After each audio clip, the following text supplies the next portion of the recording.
नमस्कार सर्वांना, श्री स्वामी समर्थ. आज आपण स्वामींची नित्यसेवा कशी करावी, का करावी हे आपण थोडक्यातच जाणून घेऊया. बघा, स्वामींची नित्यसेवा करायची म्हणजे पूर्ण दिवसभर आपण हातात जपमाळ घेऊन बसावं का, तर नाही. किंवा स्वामी चरित्र सारामृत हे वाचत बसावं का, तर नाही. बघा, स्वामींची सर्वात आवडती आणि प्रभावी सेवा नक्की काय हे आपण पाहूया.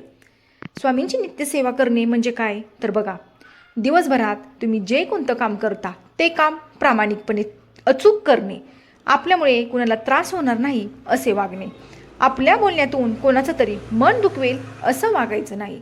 आणि तुम्ही जे कोणतं काम करता ते काम करताना तुम्हाला श्री स्वामी समर्थ या मंत्राचा तुम्हाला जप करायचा आहे. आता बघा, नित्यसेवा कशी करावी, तर तुमच्या घरात स्वामींची मूर्ती असेल तर अभिषेक घालून घ्या, फोटो असेल तर स्वच्छ पुसून घ्या. त्यानंतर ही तर अष्टगंध धूप दीप ओवाळून घ्या. तुमच्याकडे एखादं फूल असेल तर ते फूल तुम्हाला स्वामी महाराजांना अर्पण करायचं आहे. आणि दररोजचे 3 अध्याय आणि 11 माळी जप ही अशी नित्यसेवा असते. पण तुम्हाला या धावपळीच्या युगात तुम्हाला जर वेळ मिळत नसेल तर काय करायचं आहे, तुम्हाला स्वामींची नित्यसेवा अशी साध्या आणि सोप्या पद्धतीने करा. आणि ही सेवा महाराजांना अतिशय प्रिय आहे आणि आवडती सेवा आहे, ती म्हणजे नामस्मरण. तुम्ही जे कोणतं काम हाती घेतलं आहे ना, ते काम करताना तुम्हाला श्री स्वामी समर्थ श्री स्वामी समर्थ या मंत्राचा जप करत तुम्हाला ते काम करायचं आहे. बघा, ज्यावेळेस आपण जप करतो, या मंत्राचं पठण करतो, त्यावेळेस आपल्या मनात नाना विचार येत असतात. म्हणजे बघा, आपण उदाहरणार्थ आपण एखादं काम करतोय आणि ते काम करताना मंत्र म्हणायला सुरुवात केली, जप करायला, तर आपल्याला काय होतं, आपण जे नामजप करतोय ते विसरून जातो आणि नको तेच विचार आपल्या डोक्यात भरकटत राहतात. हे असं झालं, ते तसं झालं, हा मला असा बोलला, तो मला तसा बोलला, आता पुढे काय करावं, यानंतर आपण कोणतं काम करावं, हे विचार आपल्या डोक्यात येत राहतात, अगदी माझ्यासुद्धा. परंतु बघा, हे असं विचार डोक्यात येणे साहजिकच, कारण आपण मनुष्य प्राणी आहोत, त्यामुळे आपल्या डोक्यात असे अनेक विचार येत राहतात. पण ज्यावेळेस तुम्हाला आठवण होईल की हां, आपण नामस्मरण करत होतो हे काम करताना आणि मध्येच विसर पडला, पुन्हा काय करायचं, पुन्हा जप करायला सुरुवात करायची. बघा, ही जी सेवा आहे ना, ती महाराजांच्या अतिशय प्रिय आणि आवडीची सेवा आहे. तुम्ही ज्यावेळेस या मंत्राचा जप करायला सुरुवात करताल आणि एखादं काम हाती घेताना, तर ते काम कसं होईल ते सुद्धा तुम्हाला समजणार नाही.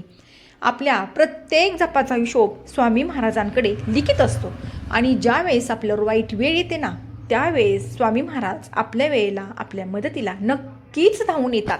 आता बघा, आपल्या नशिबाचे भोग आपण भोगूनच संपवावे लागतात.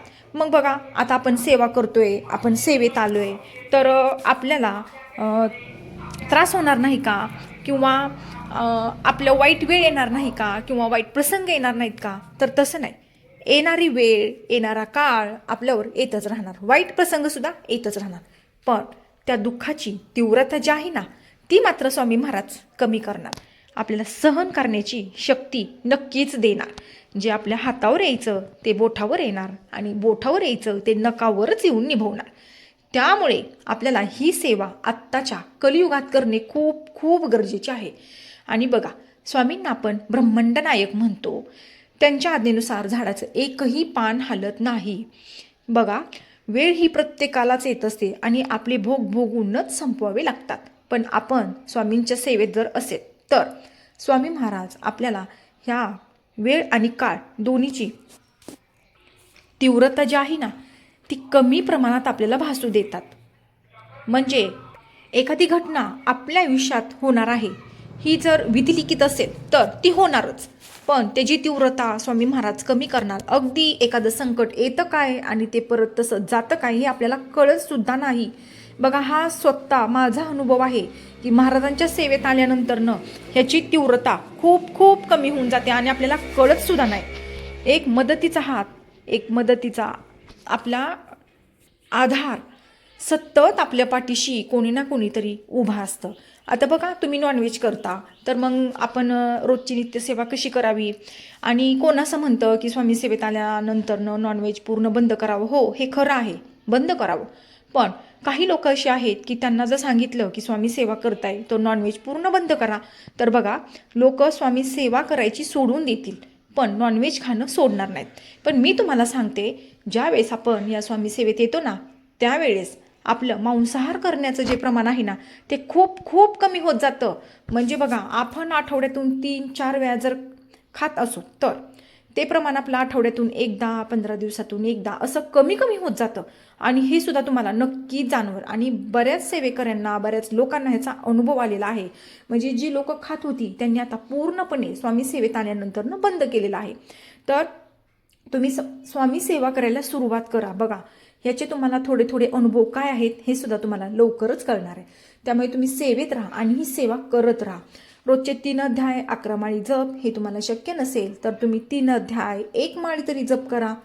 जर तेही तुम्हाला शक्य नसेल तर बघा, तुम्ही एखादं काम करताय, म्हणजे तुम्ही जॉबला आहे किंवा शेतात काम करताय किंवा तुम्ही घरीच एखादा व्यवसाय करताय, तर तुम्हाला काय करायचं आहे, तुम्ही जे कोणतं काम हाती घेतलं आहे ना, ते काम करताना तुम्हाला श्री स्वामी समर्थ, श्री स्वामी समर्थ, श्री स्वामी समर्थ या मंत्राचं तुम्हाला पठण करायचं आहे.